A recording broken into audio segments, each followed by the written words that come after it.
Hi everyone, this is Deborah and today I'm going to be sewing my blocks and little houses onto a piece of fabric. Now the fabric I'm using is actually a tablecloth. It's one of the embroidered ones, so I'm not hand done, and I'm sewing these onto the back of it so that the front of it will be the reverse side for this panel for my combo coverlet.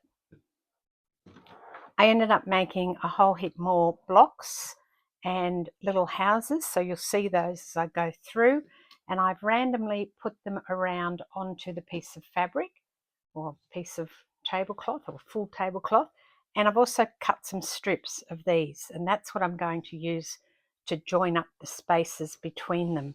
So basically I guess I'm using a very similar technique, or possibly even the same technique that I used when I did my wonky log cabins, but I liked it and it worked, so why not? Why not indeed?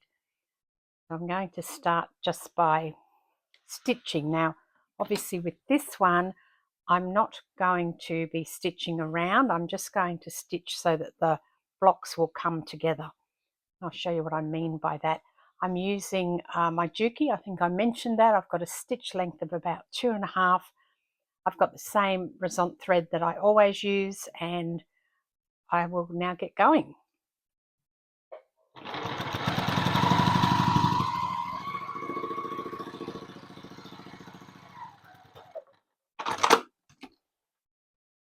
Now, once I've done one piece like that, I'll get my scissors that I brought with me. Here they are. And I will just chop that off because I want to reuse that bit again in a moment. So now that one is probably almost good enough to meet up here, I think. Let's check it out. Yes, that will be fine there. I just now have to make sure I've got enough for it to join up to this one, which I don't have. I haven't sewn the houses on. I've just left them by pinning them on, and I will take the pins out as I go. I'll kind of place them around. I think I've got more squares than houses, or maybe the other way. So they are sort of randomly dotted around the place. I'll put another piece on here though.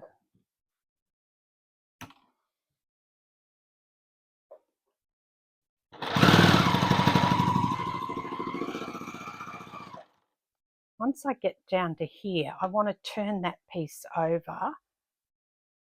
So I need to work out how I'm going to do that.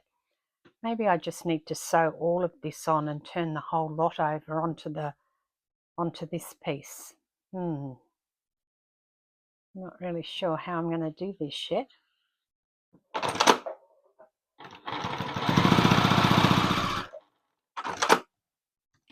I've sewn that all the way on there, and I think that I'm just going to do it by putting this piece here all the way over there, so it's going to hide some of this particular square, this particular block, but the star will still show. So I'll make sure when I turn it that I turn it so that I've only got a thin piece down here, and of course then that will work by turning that over onto that one as well. I still need something to come through here though. So what I'll do is I'll grab a piece of this and I'll put it across here. I think I am going to go in different directions. I didn't think I would when I first sat down, but when I look at those two that I've done, I feel I have no choice but to go in a different direction along here. I put that one there, that'll cover that, and probably that's all I'll need. In fact, if I do a thicker one there, I think I've got maybe that checked one that I had is a bit wider. It might work better along here. Do that and then that like that to join those two. It's not quite wide enough. I may have to go and cut a wider piece. I thought I'd cut some of these in a wider piece. Clearly I haven't, so let me go and do that. Although, hang on, there's one here. I think this one would be enough. Yeah, that one's going to be wide enough. So the first thing to do is to put it down onto here. Now the blocks I've put on to the cloth are not straight. They are higgledy-piggledy. So yeah, that's going to work there. And that's okay, I'm good with that. In fact, I put them all facing up the right way, but I kind of just tossed them on and thought, yeah, that looks okay. And then I rearranged it a bit, so I was really happy with it. And that's what I've done. I'm wondering if I should just run around the edges of where I've put these so that I know they're not going to move as I'm going around them. I may do that, I think. Might be a good idea. Now, I've just done two sides of that, and then this one I will just push back and come down here.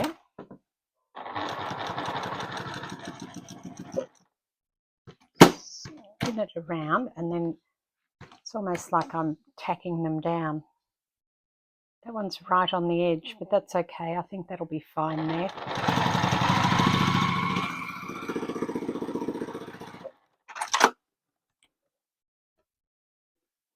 The plan is to just stick with the browns as the background of all of these. I don't want anything that's going to be high volume. I'll keep it low volume so that the houses and the stars really pop.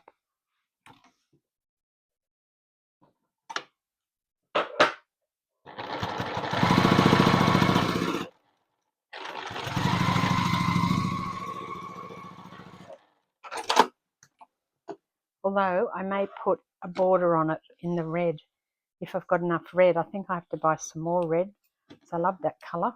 So I may end up doing a border all the way around this piece to join it to the other piece.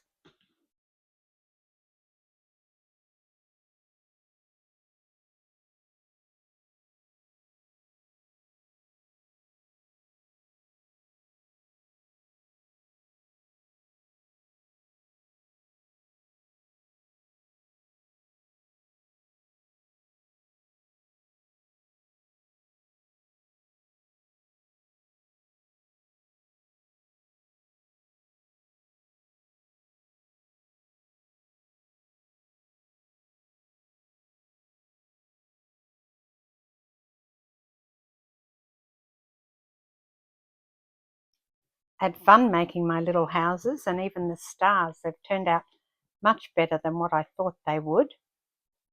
And there's that one. So I've just done the same with the window and the red door, and this one I did a red roof as well. Those two will come together like that. So I need a piece in the middle for that to happen. I'll use this piece here. It's quite wide. And again, I'm not going to fix up anything that's there. I'll just start below that. Then I know I can go back and fix it once I've pressed it and put it all together.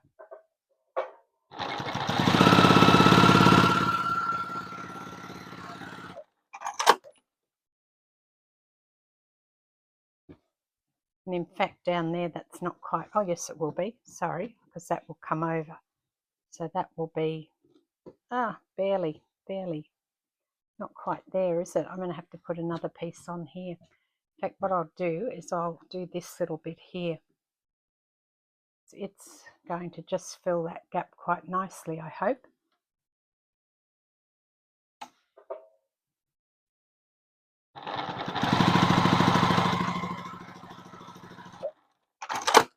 I'll show you what I mean. So that comes over, and that one will come over, and then this one here, it will fold, so there'll just be a tiny little bit showing down here. Oh, haven't got that in shot down here. And that will fold so as to hide that raw edge there. So it's barely there, but it's necessary, otherwise I would have a little gap there. One's going that way. So I need to put some strips here so that they fill that gap. So you can see that it's reasonably quick the way it's coming together. I think because the actual pieces are quite large. I've run out of fabric. Yep, I have to go cut some more. Oh no, there's some more on the floor. Dropped it on the floor.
think I've got them all on now. Yep. So this is some more of the stars that I made. I think they're better than the first one that I made. And that's the original house, I'm pretty sure. But you can see that I think that the way I've done the second lot of stars, or the stars I did today, sort of work a bit better than the stars that I did originally. That's the original star there. Whereas these ones here, to me, they seem like they're a bit better. I don't know. I think that's what they're meant to look like. We'll have to see. I'm not redoing them, so it is what it is. So now I've got bits everywhere, I know that, but this sort of piecing, I quite like it. It seems to work for my brain, that I can see it coming together quickly, which I like, and that I can then, you know, just go around and fix up what I need to fix up after the fact. So I'll just go and iron it and pin all these loose bits so I can start putting them down and working out what else I need to do in order to finish it. I have ironed all of these down, well, not all of them, but I've ironed what I put on and turned the edge over so I can do a stitch along the edge, and I think I'm almost finished. You can see how I've folded that so that tiny bit still shows, but not up the top where the raw edge is.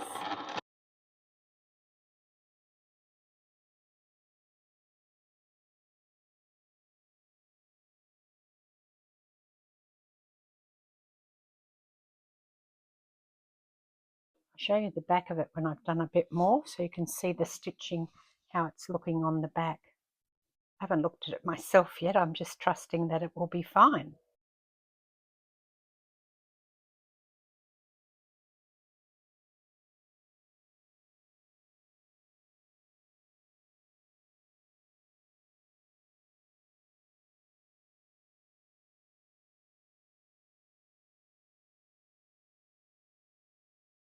I have another bit there that's kind of tucking funny, so I'm going to cut a bit of that off too.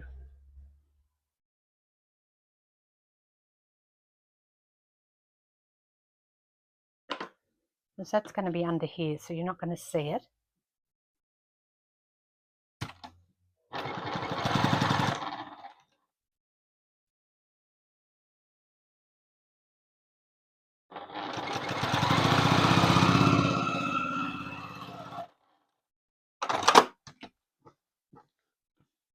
And I put this piece across here, so I want to hide all those raw edges. So I will stitch it down, but again I leave this top bit up until I work out what to do with it.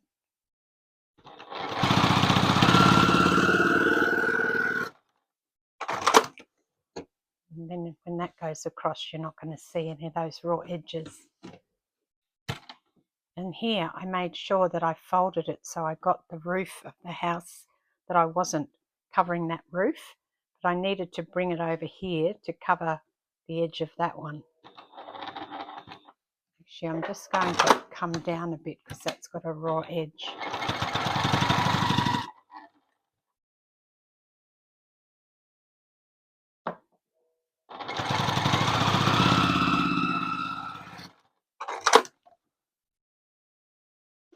See, I've got more pins. Yes, there's another pin here.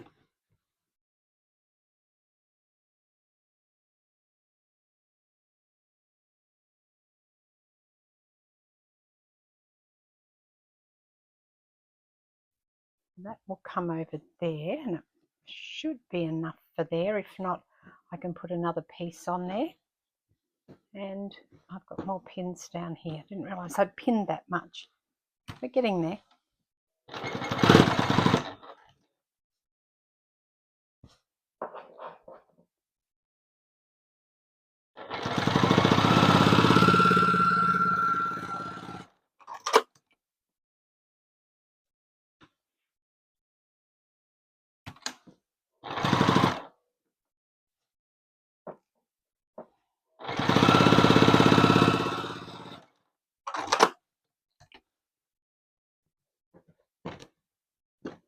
Surely that's all that I had pinned this time, and I've sewn all those down. Let me have a look. I'll go to the back. So this is what we're looking like on the back. You can hardly see that stitching there. I mean, you can, obviously, but I haven't pressed it yet, remember? But like this one here, you can hardly see that that's actually stitched. And you've still got the pretty design on the back. I quite like this idea of using the tablecloth for the backing, something with some patterning on it. Oh, I just saw a pin. There's another bit to sew down. One bit here.